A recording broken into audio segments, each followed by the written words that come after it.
ప్రియమైన స్నేహితులారా, కాలములు సమయములు ఆయన స్వాధీనమందు ఉంచబడి ఉన్నవి అని చెప్పబడుచు ఉన్న కాలములు సమయములను తన స్వాధీనములో ఉంచుకునేన దేవదేవుని ప్రశస్త నామములో అందరికీ ఉదయకాల శుభములను తెలియపరచుచు ఉన్నాము. పరిశుద్ధ గ్రంథము నుండి యెషయా గ్రంథము 41వ అధ్యాయము 14వ వచనమును ధ్యానం చేసుకుందాం. యెషయా గ్రంథము 41వ అధ్యాయము 14వ వచనము. పురుగు వంటి యాకోబు, స్వల్ప జనమగు ఇజ్రాయేలు, భయపడకుడి, నేను నీకు సహాయము చేయుచున్నాను అని యెహోవా సెలవిచ్చుచున్నాడు. నీ విమోచకుడు ఇజ్రాయేలు పరిశుద్ధ దేవుడే. ప్రియులారా, చదవబడినటువంటి లేఖన భాగములో భయపడకుడి, నేను నీకు సహాయము చేయుచున్నాను. పురుగు వంటి యాకోబు, స్వల్ప జనమగు ఇజ్రాయేలు, భయపడకుడి, నీ విమోచకుడు ఇజ్రాయేలు పరిశుద్ధ దేవుడే. ప్రియులారా, చదవబడినటువంటి లేఖన భాగానికి ఇవ్వబడినటువంటి అంశము, నేను నీకు సహాయము చేయుచున్నాను. వాస్తవానికి పాత నిబంధన కాలములో లేక యెషయా గ్రంథం రచింపబడుచున్నటువంటి ఆ పరిస్థితులలో క్రీస్తు పూర్వం 500-600 సంవత్సరాల మధ్య కాలములో ఇజ్రాయేలీయులు, యూదులు బబులోను చెరలో ఉన్నారు. బబులోను చెరలో వారు ఉండటానికి గల కారణం వారిలోని అవిధేయత,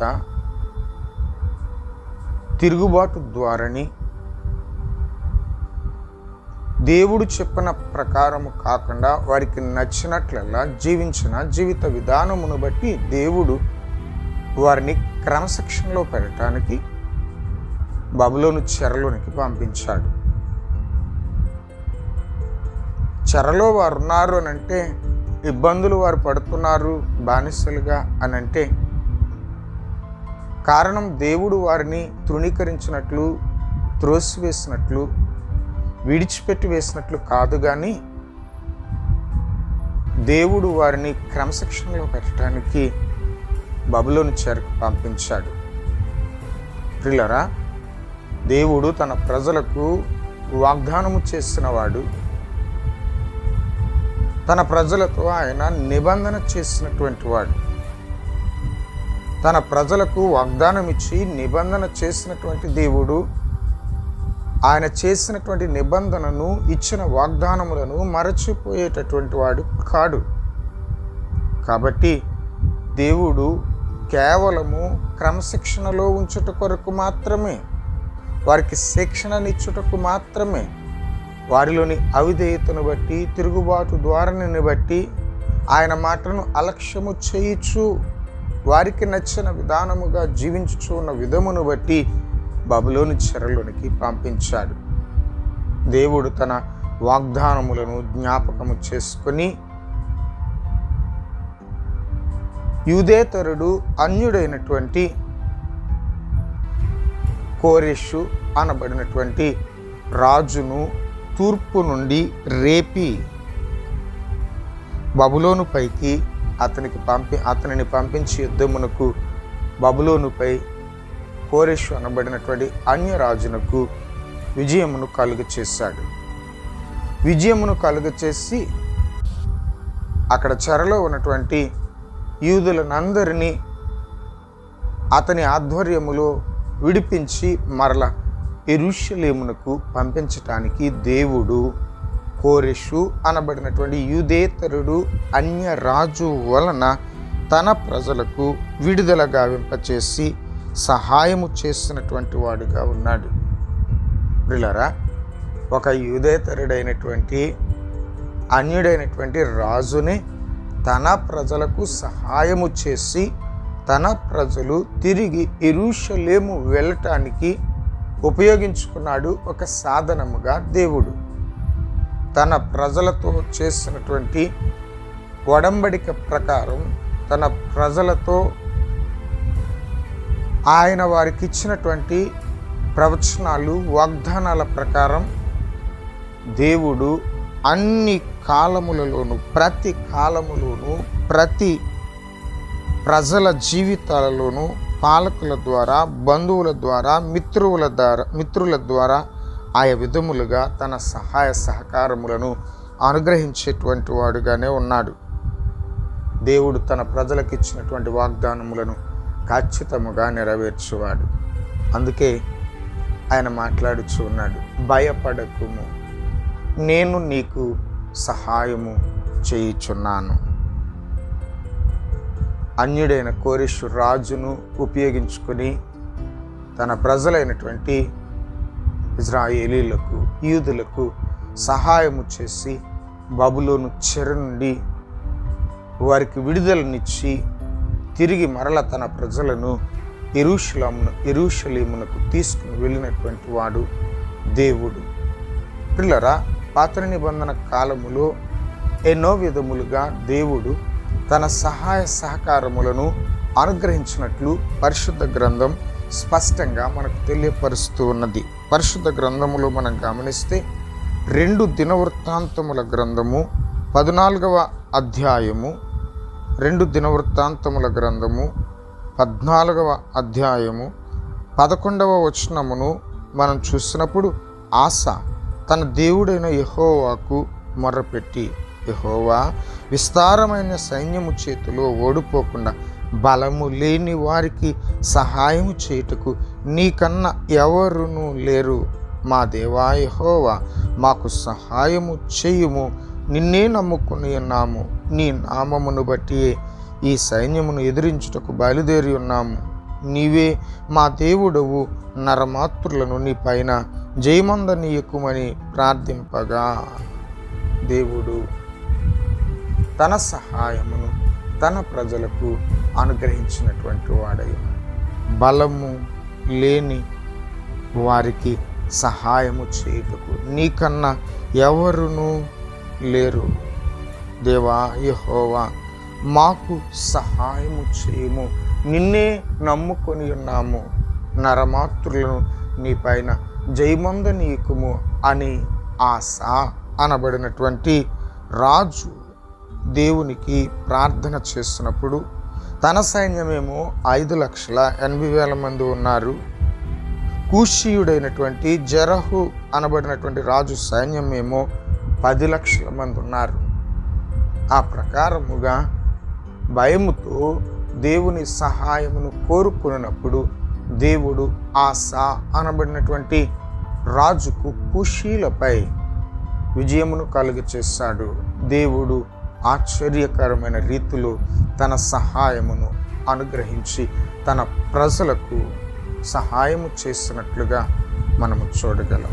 తర్వాత కాలాలలో కూడా 2 దినవృత్తాంతముల గ్రంథము 18వ అధ్యాయము 31వ వచనములో కూడా మనం చూస్తూ ఉన్నప్పుడు, ప్రియులారా, ఇజ్రాయేలు రాజు మరియు యోధా రాజు ఇరువురు కలిసి రామోత్గిలాదు మీదికి యుద్ధానికి వెళ్ళారు. రామోత్గిలాదు మీదికి యుద్ధానికి వెళ్ళినప్పుడు సిరియా రాజు తన సైన్యముతో చెప్పిన మాట, మీరు ఇజ్రాయేలు వారితోనే యుద్ధము చేయుడి, ఇజ్రాయేలు రాజుతోనే యుద్ధము చేయుడి, అధములైనటువంటి వారితో కాదు, ఇజ్రాయేలు రాజును మీరు చుట్టుముట్టి అతనితోనే యుద్ధం చేయుడి అన్నప్పుడు, యెహోషాపాతు ఏమో మామూలు వస్త్రములతోనే వెళ్ళాడు యోధారాజు. ఇజ్రాయేలు రాజు మాత్రం వేరు వస్త్రములను ధరించి వెళ్ళాడు. యెహోషాపాతే ఇజ్రాయేలు రాజు అనుకుని సైన్యమంతా అతనిని చుట్టుముట్టినటువంటి సందర్భములో యెహోషాపాతు దేవునికి మొర్రపెట్టగా దేవుడు అతనికి సహాయము చేసినట్లుగా పరిశుద్ధ గ్రంథం మనకు తెలియపరుస్తూ ఉన్నది.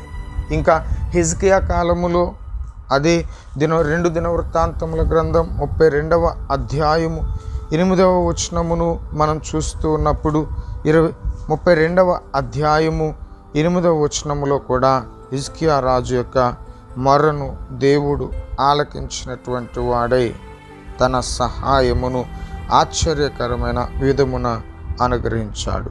మనకు ఆయన సహాయము చేయును అని చెప్పి ఆయన మనకు అతనికి ఉన్నటువంటి సహాయము కంటే ఎక్కువ సహాయము మనకు కలదు అని ప్రజలను ధైర్యపరిచినటువంటి వాడు. అష్షూరు రాజు వారి పైకి యుద్ధానికి వచ్చినప్పుడు హిజ్కియా అనబడినటువంటి రాజు అతనికి కలిగి ఉన్నటువంటి సహాయము కంటే ఎక్కువ సహాయము మనకు కలుగును. మనకు సహాయము చేయుటకు, మన యుద్ధములను జరిగించుటకు మన దేవుడైన యెహోవా మనకు తోడుగా ఉన్నాడని యోధా రాజు అయినటువంటి హిజ్కియా తన ప్రజలలో దేవునిపై నమ్మకాన్ని పుట్టించినటువంటి వాడిగా ఉన్నాడు. ప్రియులారా, ఈ రీతిగా పాత నిబంధన కాలములో తన ప్రజలకు ఇచ్చినటువంటి వాగ్దానములను బట్టి దేవుడు నేను నీకు సహాయము చేయుచున్నాను అని చెప్పటానికి నిదర్శనముగా ఎన్నో సందర్భాలలో తన ప్రజలకు ఆయన సహాయం చేసినటువంటి వారై ఉన్నారు. కాబట్టి ప్రియులారా, కీర్తనల గ్రంథములో చెప్పబడిన విధమున 46 మొదటి చరణం ప్రకారం దేవుడు మనకు ఆశ్రయమును దుర్గమును అయి ఉన్నాడు. ఆపత్కాలములలో ఆయన నమ్ముకొనదగిన సహాయకుడు. ఎప్పుడు మనకు ఆపద సంభవిస్తుందో ఆ సమయము నమ్ముకొనదగిన సహాయకుడు మన దేవుడు. ప్రియులారా, పరిస్థితులన్నీ అనుకూల పరచుటలో ఆయన తన సహాయమును మనకు అనుగ్రహించేటువంటి వారు. ప్రియులారా, ఆపత్కాలములో ఆయన నమ్ముకొనదగిన సహాయకుడు. ఏ ఆపద నీకు తటస్థించిన ఆయన ప్రతి కాలములో, ప్రతి సమయములో, కాలములు సమయములు ఆయన స్వాధీనములో ఉన్నవి. కాబట్టి తన ప్రజలమైన మనకు ఆయన వాగ్దానములు పొందినటువంటి మనకు ఆయనతో నిబంధన ఒడంబడిక చేసుకున్నటువంటి మనకు ఏ పరిస్థితుల్లోనైనా ఆయన సహాయం చేయటానికి సిద్ధంగా ఉన్నారు. ఆసా కానీ, యెహోషాపాతు కానీ, హిజ్కియా కానీ దేవునికి ప్రార్థన చేశారు. దేవుడు తన సహాయమును అనుగ్రహించాడు. మనకు కూడా ఆపదలు సంభవించినప్పుడు ఆపత్కాలములో నమ్ముకొనదగిన సహాయకుడు ఆయనే. నేను నీకు సహాయము చేయుచున్నాను, భయపడకమని ఆయనే చెప్పుచున్నారు. కాబట్టి ప్రియులారా, మనము ప్రార్థనాపూర్వకముగా ఆయనకు మొరపెట్టుకొని సహాయమును కోరినప్పుడు ఏ పరిస్థితినైనా ఆ పరిస్థితిని మనకు అనుకూలముగా మార్చగలరు ఆయన. ఆర్థిక పరిస్థితులే చూసుకున్నట్లయితే ప్రియులారా, పాలకులను ప్రేరేపించగలడు, బంధువులను ప్రేరేపించగలడు, మిత్రులను ప్రేరేపించగలడు, కుటుంబ సభ్యులను ప్రేరేపించగలడు. ఆర్థికంగా ఇబ్బంది పడుతూ ఉంటే వారి ద్వారా మనకు సహాయమును అనుగ్రహించగలడు మన దేవుడు. అనారోగ్య పరిస్థితులతో ఇబ్బంది పడుతూ ఉంటే తన శక్తిని మనలో పరిపూర్ణము చేసి బలమునిచ్చి సహాయము చేసేటువంటి వాడు మన దేవుడు. కష్టాల కొలిమిలో కూరికిపోయినటువంటి వారముగా ఉన్నప్పుడు ఆ కష్టాలన్నిటిలో నుండి మనకు సహాయము చేసి తప్పించగలిగినటువంటి వాడు మన దేవుడు. కుటుంబ సమస్యలతో సతమతమవుతూ ఉంటే సమస్యలన్నిటికీ పరిష్కార మార్గము చూపించి సహాయము చేసేటువంటి వాడు మన దేవుడు. ఆయన స్వయంగా మన ముందుకు వచ్చి తన సహాయమును అనుగ్రహించరు కానీ ఆయన మన పాలకులను, మన బంధువులను, మన మిత్రులను, తోటి విశ్వాసులను, తోటి కాపరులను ప్రేరేపించినటువంటి వారై మన అవసరతకు తగినట్లుగా తన సహాయమును మనకు అనుగ్రహించేటువంటి వారు. ప్రియులారా, కొరింథీ సంఘానికి 2వ ఉత్తరం రాస్తూ పౌలు కూడా చెప్తాడు, మీరు మాకు సహాయము చేసినందువలన మేము తప్పింపబడ్డాం, ఇక ముందును కూడా మేము తప్పింపబడతాం. మరణము నుండి మేము తప్పింపబడ్డాము అని అంటే మీరు మాకు చేసిన సహాయం అని అంటాడు. ఏంటండి వారు చేసిన సహాయం అని అంటే వారి కొరకు ప్రార్థన చేస్తారంట.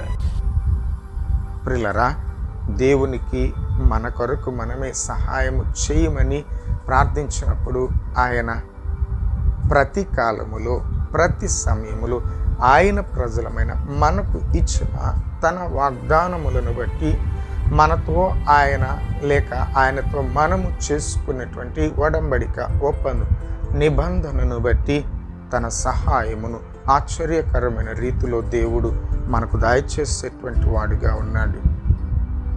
వాక్యములో మనం గమనిస్తూ ఉన్నప్పుడు ప్రియులారా, హెబ్రీ పత్రిక 13:6 ప్రకారం ప్రభువే నాకు సహాయకుడు అని చెప్పి అక్కడ మాట్లాడతాడు. రోమపత్రిక 8:26 ప్రకారము ఆత్మ తానే మనకు సహాయము చేయుచున్నాడు అని చెప్పి చెప్పబడుతున్నది. అన్ని కాలములలోనూ సర్వ యుగములలోనూ అన్ని సమయములలోనూ ఉన్న దేవుడు క్రీస్తు పూర్వం తన ప్రజలను ఏ రీతిగా అయితే ఆయా విధములను సహాయము చేసి కాపాడి తప్పించి రక్షించుకున్నటువంటి వాడుగా ఉన్నాడు. వారితో చెప్పాడు, ఇప్పుడు కూడా ఆయన మనతోనే ఉండి ఆత్మరూపిగా మనకు సహాయం చేయొచ్చు అన్నటువంటి వారై ఉన్నారు. మనమును అలాగూ తన సహాయ సహకారములను ఆపద సంభవించిన, ఆర్థిక ఇబ్బందులలో ఉన్న, పరిస్థితులన్నీ ప్రతికూలంగా అయిపోయినా దేవుని సహాయమును మనము ప్రార్థించి ఆయన సహాయం చేయగలడు అన్న నమ్మిక ఆయన పట్ల ఉంచి ఆయన మనకిచ్చిన వాగ్దానములను ఎత్తి పట్టుకొని దేవుని సహాయ సహకారములకు ఈ భూమిపై అనేకులకు దీవెనకరంగా జీవించుటకు పరిశుద్ధాత్మ దేవుడు మనకందరికి తన కృపలన్నిచ్చి సహాయం చేసి మనలను నడిపించును గాక. ఆమేన్. ప్రార్థన చేసుకుందాం. సకల ఆశీర్వాదములకు కారణభూతుడు మా తండ్రి, నేను నీకు సహాయము చేయుచున్నాను అను అంశము ద్వారా మాతో మీరు మాట్లాడిన వారై ఉన్నారు. ప్రతి సమయంలో ప్రతి కాలంలో మీ ప్రజలందరికీ మిమ్మును నమ్మి మీ సహాయమును అర్థించుచు ఉన్న వారికి మీరు సహాయము చేయుచున్నారు. కాబట్టి ప్రభువే నాకు సహాయకుడు, ప్రభువే మమ్మును మరణము నుండి, అనారోగ్యము నుండి, ఆర్థిక ఇబ్బందుల నుండి, శత్రు భయము నుండి, పరిస్థితుల ప్రభావము నుండి తప్పించి ఆయన తన సహాయమును మాకు అనుగ్రహించి మమ్మును అమితమైన ఆనందముతో సంతోషముతో నింపగలరు అన్న ధైర్యంతో మా బిడ్డలు వారి విశ్వాస జీవితాలను కొనసాగించు భాగ్యమును దయచేయండి. వినిన వాక్య ప్రకారము ఆశ్చర్యకరమైన రీతిలో మీ సహాయము రెట్టింపు మేలులతో దీవెనలతో మమ్మల్ని నింపుతుంది అని చెప్పి కృతజ్ఞతా భావముతో మీ అడుగుజాడలలో సాగిపో విధమున మీ సహాయమును కోరుచున్న మీ బిడ్డలకు అందరికీ సహాయమును అద్భుతదాయకమున కలుగచేయండి. తండ్రి, చాలామంది బిడ్డలు వారి బిడ్డల కొరకు ప్రార్థించమని, వారి యజమానుల కొరకు ప్రార్థించమని, దేవా వారి ఆర్థిక ఇబ్బందుల కొరకు ప్రార్థించమని, వారి ఎగ్జామ్స్ కొరకు ప్రార్థించమని తండ్రి ప్రార్థన సహాయములు కోరుచు ఉన్నటువంటి వారుగా ఉన్నారు. పీజీ ఎగ్జామ్స్ వ్రాస్తూ ఉన్న బిడల కొరకు, ఇంకా చిన్నతనంలో ఉన్న బిడల పరీక్షల కొరకు ప్రార్థిస్తూ ఉన్నాం. మీ సహాయమును దయచేయండి. అలాగనే ఆర్థిక ఇబ్బందులలో కూరుకుపోయినటువంటి బిడలకు మీ సహాయమును దయచేసి పరిస్థితులను బిడలకు అనుకూలంగా మార్చండి. ఇంకా ఆయా కష్టాలలో, నష్టాలలో, ఇబ్బందులలో, సమస్యలలో ఉన్నటువంటి వారికి అందరికీ మిమ్మును నమ్మి మీ సహాయమును కోరుచుండగా మీ సహాయం కలిగించండి. దేవా, మమ్మను, మా కుటుంబములను, మా సంఘములను, విశ్వాసులను, మీ యందు భయభక్తులు కలిగిన ప్రతి ఒక్కరిని మీ సహాయం కొరకై ఎదురు చూచు ఉన్నటువంటి ప్రతి ఒక్కరికి ఆశ్చర్యకరమైన రీతిలో మీ సహాయ సహకారములను అనుగ్రహించి మీ మేలులతో దీవించి వార్ధలక్ష్యము ఈ దినచర్యలన్నిటిలో తోడై ఉండును. యేసునామమున ప్రార్థన చేయుచున్నాము తండ్రి, ఆమేన్. తండ్రి, కుమారుడు, పరిశుద్ధాత్మను సర్వశక్తిగల త్రియేక దేవుని దీవెనలు మీకందరికీ తోడై ఉండును గాక. ఆమేన్. అందరికి వందనాలండి.